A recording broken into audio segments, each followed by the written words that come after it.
अभी मैं आपसे 2 सवाल पूछता हूँ, आप उसका आंसर देना, ओके। पहला सवाल, एक आदमी जो महीने का 1 लाख रुपए कमाता है और दूसरा आदमी महीने का 50,000 रुपए कमाता है, तो आप बताओ दोनों में से ज्यादा अमीर कौन है। दूसरा सवाल, एक आदमी दिन का 10 घंटे काम करता है और दूसरा आदमी दिन का सिर्फ 2 घंटे ही काम करता है, तो आप बताओ ज्यादा पैसे कौन कमाता है। इन दोनों सवाल का जवाब आप कमेंट में बताओ।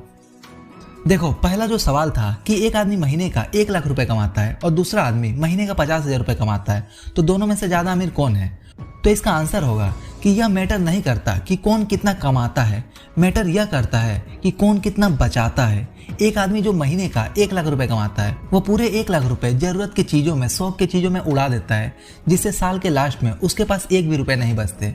और वहीं दूसरा इंसान जो महीने का 50,000 रुपए कमाता है, वो 50,000 रुपए में से 40,000 रुपए अपने जरूरत की चीजों में खर्च करता है और बाकी के 10,000 रुपए सेव कर लेता है, जिससे साल के एंड में उसके पास 1,20,000 रुपए बचते हैं और इसका इंटरेस्ट मिलता है वो अलग से।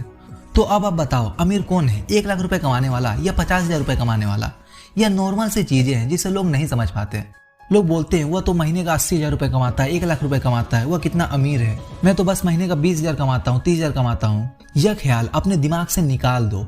ज्यादा कमाने वाला अमीर नहीं होता, ज्यादा बचाने वाला होता है। और सिर्फ बचाने वाला नहीं, उन पैसों को सही जगह इन्वेस्ट करने वाला अमीर होता है। सिर्फ पैसों को सेव करने से नहीं होगा, क्योंकि एक ऐसा दिमाग है जो आपके पैसों को अंदर ही अंदर खाते जाएगा और आपको पता भी नहीं चलेगा। उस दिमाग का नाम है इन्फ्लेशन, यानी कि महंगाई। हर साल महंगाई 7 से 8% से बढ़ ही रही है। अगर आप सिर्फ पैसों को सेविंग अकाउंट में सेव करोगे, जहां पर सिर्फ 3 से 4% का रेट ऑफ इंटरेस्ट मिलती है, तो यहाँ पर आपके पैसे बढ़ने के बजाय कम हो रहे हैं, क्योंकि इन्फ्लेशन 7 से 8% से बढ़ रही है और आपका पैसा 3 से 4% के रेट से ही बढ़ रही है। इसलिए आपको पैसों को सेव करके किसी ऐसे जगह पर इन्वेस्ट करना चाहिए जहां पर आपको इन्फ्लेशन से ज्यादा रेट ऑफ इंटरेस्ट मिले, यानी 8-9% से ज्यादा का इंटरेस्ट मिले। अगर आप 14-15% का इंटरेस्ट ले आते हो तो वेरी गुड, लेकिन कहां पर इन्वेस्ट करने से आपको 14 से 15% का रिटर्न मिल सकता है। अगर आपको यह जानना है तो आप ऊपर आई बटन पर क्लिक करके यह वीडियो देख सकते हो। आप अभी कम रुपए कमाते हो, कोई बात नहीं, आप जितने रुपए भी कमाते हो उसका कम से कम 10% आप इन्वेस्ट करो। 10% से ज्यादा होगा तो चलेगा, मगर कम नहीं होना चाहिए। अमीर बनने के लिए आपको 10% इन्वेस्ट करना ही होगा। दूसरा जो सवाल था कि एक आदमी दिन के 10 घंटे काम करता है और दूसरा आदमी दिन के सिर्फ 2 घंटे ही काम करता है, तो इन दोनों में से ज्यादा पैसे कौन कमाता है। तो इसका सिंपल सा आंसर होगा कि कौन कितना वैल्यू देता है लोगों को। वैल्यू और पैसा दोनों एक दूसरे के प्रोपोर्शनल हैं। आप जितना ज्यादा वैल्यू दोगे, लोग आपको उतना ही ज्यादा उसके लिए पे करेंगे। यह मैटर नहीं करता कि आप कितने घंटे काम करते हो, मैटर यह करता है कि आप कितना ज्यादा वैल्यू देते हो। इसका एक बहुत ही अच्छा कहानी है। एक बार एक शिप समुद्र में जा रही होती है, तभी समुद्र के बीच में शिप में कुछ खराबी आ जाती है, कुछ गड़बड़ी आ जाती है, जिससे शिप वहीं बीच समुद्र में रुक जाती है। तो शिप में जो मैकेनिक्स होते हैं वो देखने लगते हैं कि कहाँ पर गड़बड़ी है, मगर उन्हें कहीं गड़बड़ी नहीं मिलती। तो बाहर से और भी प्रोफेशनल मैकेनिक्स को बुलाए जाते हैं, वो भी देखने लगते हैं, मगर उन्हें भी कुछ गड़बड़ी नहीं मिलती है। तो वहीं शिप में बैठकर एक आदमी ये सब कुछ देख रहा होता है। तो जब बहुत से मैकेनिक्स उस प्रॉब्लम को नहीं ढूंढ सके, तब वो आदमी जहाज के कैप्टन से बोलता है, क्या मैं ट्राई कर सकता हूँ। तो वह कैप्टन बोलता है कि जब इतने बड़े बड़े मैकेनिक्स प्रॉब्लम नहीं ढूंढ सके तो तुम कैसे कर लोगे।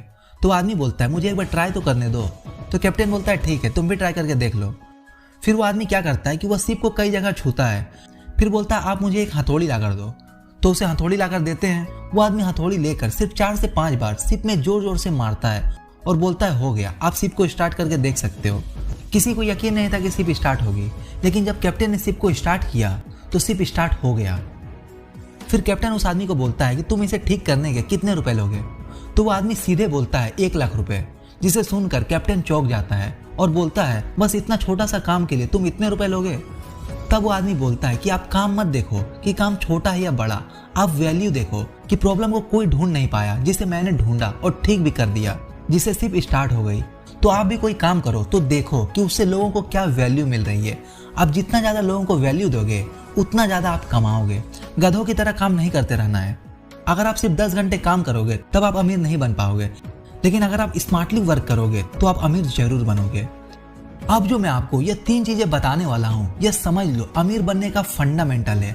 आप इसे जान जाते हो तो आपको अमीर बनने से कोई नहीं रोक सकता। हर अमीर इंसान को ये 3 चीजें पता होता ही है और वह इन तीनों चीजों को फॉलो करके ही अमीर बनते जाते हैं। Number 1, people's work for you.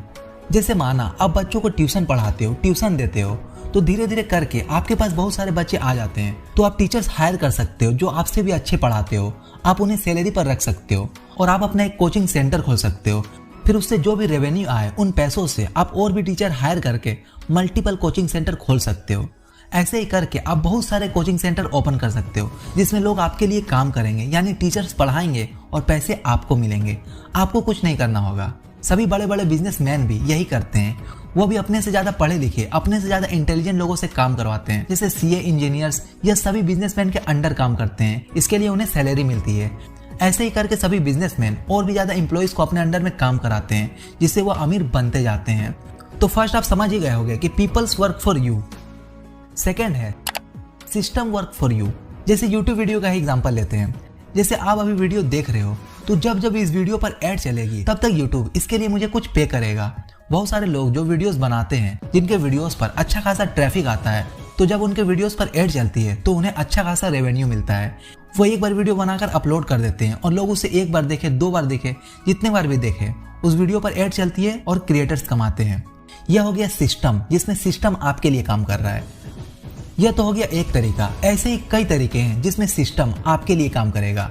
जैसे आप अपने वीडियोस के डिस्क्रिप्शन में एफिलिएट लिंक लगा सकते हो, यानी किसी प्रोडक्ट का लिंक लगा सकते हो, जिससे जितने भी लोग आपके लिंक से उस प्रोडक्ट को परचेस करेंगे आपको उसका कुछ % मिलेगा। इसके अलावा आप माना एफिलिएट मार्केटिंग करते हो फाइनेंशियल प्रोडक्ट्स की। एग्जाम्पल, जैसे आप डीमेट अकाउंट किसी को रिकमेंड करते हो। यहाँ पर क्या हुआ कि आपने अकाउंट तो खुलवाया है, आपने दूसरों को भी रिकमेंड किया, अपने वीडियोस के डिस्क्रिप्शन में लिंक लगा दिया और बोल दिया कि आप अपना डीमेट अकाउंट ओपन कर सकते हो। तो जब वो आपके लिंक से अपना डीमेट अकाउंट खुलवाएंगे तो आपको उसका कुछ कमीशन मिलेगा। अगर अभी तक आपका डीमेट अकाउंट नहीं है तो आप एंजल 1 पर फ्री में अपना डीमेट अकाउंट ओपन कर सकते हो। लिंक आपको डिस्क्रिप्शन में मिल जाएगा। अब तीसरा जो चीज है वो है मनी वर्क फॉर यू, यानी पैसा आपके लिए काम करेगा। जैसा कि मैंने अभी थोड़ी देर पहले आपको बताया पीपल्स वर्क फॉर यू में कि आप टीचर हायर कर सकते हो और अपना कोचिंग सेंटर खोल सकते हो। तो माना आपने ऐसा कर दिया, तो वहां से जो पैसे आएंगे उन पैसों को काम पर लगाना जरूरी है। नहीं तो आपको पता ही है कि इन्फ्लेशन एक ऐसा दिमाग है जो आपके पैसों को अंदर ही अंदर खा जाएगी। लेकिन यहाँ पर सवाल उठता है कि पैसों को काम पर कैसे लगाएं। तो आपको किसी ऐसे जगह पर इन्वेस्ट करना होगा जिसमें आपके पैसे आपको और भी ज्यादा पैसे कमा कर दे, जिसमें पैसा आपके लिए काम करे।